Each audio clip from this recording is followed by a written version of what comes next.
இன்னைக்கு நம்ம பார்க்க போறது வெள்ளரிக்காய் பரங்கிக்காய் குழம்பு. அதுக்கு தேவையான பொருட்கள் என்னென்னங்கிறதையும் அது எப்படி செய்யறதுங்கிறதையும் இப்போ பார்க்கலாம். வெள்ளரிக்காய் பரங்கிக்காய் ரெண்டும் ஈச் 1 கப் எடுத்துக்கலாம்.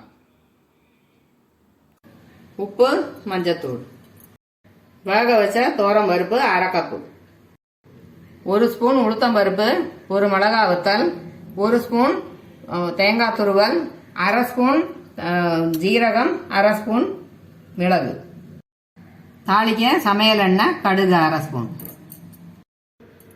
கறிவேப்பிலை, தேவையானால் அரிசி மாவு.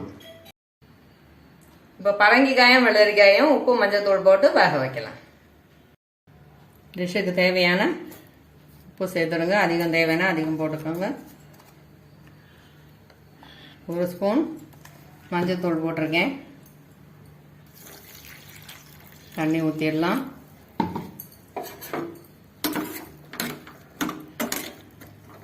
நல்லா கிளறி கொடுத்து அடுப்பு பற்ற வச்சு வேக வைக்கலாம்.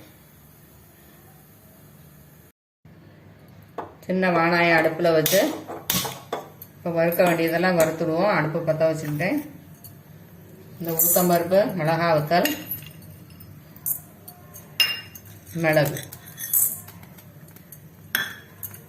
இந்த 3ஐயும் நல்லா ட்ரை ரோஸ்ட் பண்ணணும். செவக்காக இருக்கணும். செவந்துடுச்சு. அடுப்பை ஆஃப் பண்ணிடலாம். மிக்சியில் இதை ட்ரான்ஸ்ஃபர் பண்ணிடலாம். கருவேப்பிலை கொஞ்சம் போட்டுடலாம். தேங்காய் போட்டுடலாம். ஜீரகத்தையும் போட்டுடலாம். இப்போ நல்லா இதை தண்ணி ஊற்றி மையாக அரைச்சிக்கணும். நைஸாக அரைச்சிட்டோம். நல்லா வெந்துடுச்சு. டிரான்ஸ்பரண்ட்டாக இருக்குது பாருங்கள். இப்போது இதை அரைச்சி வச்சுருக்கோம் இல்லையா, இதை இப்படியே இதில் கொட்டிடலாம்.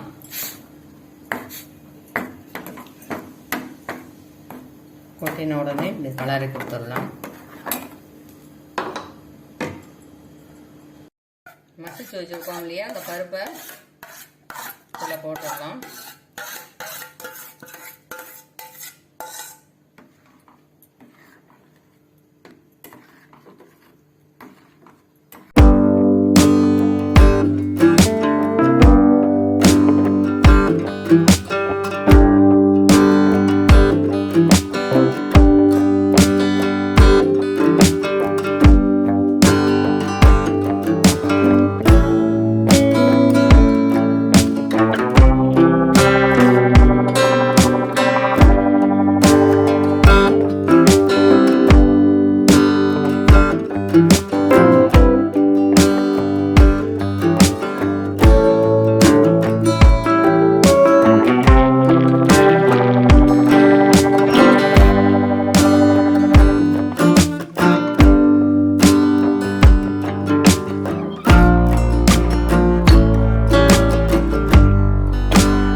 குழம்புக்கு தாளிச்சிடலாம்.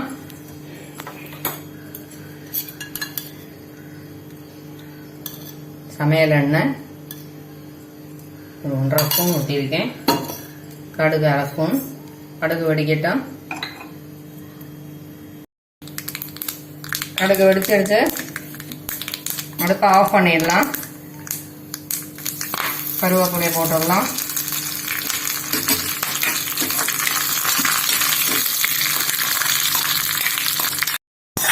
குழம்புல ஆடுதல் பண்ணிடலாம்.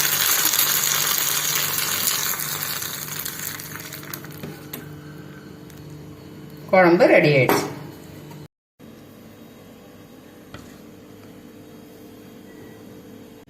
தேங்க்யூ.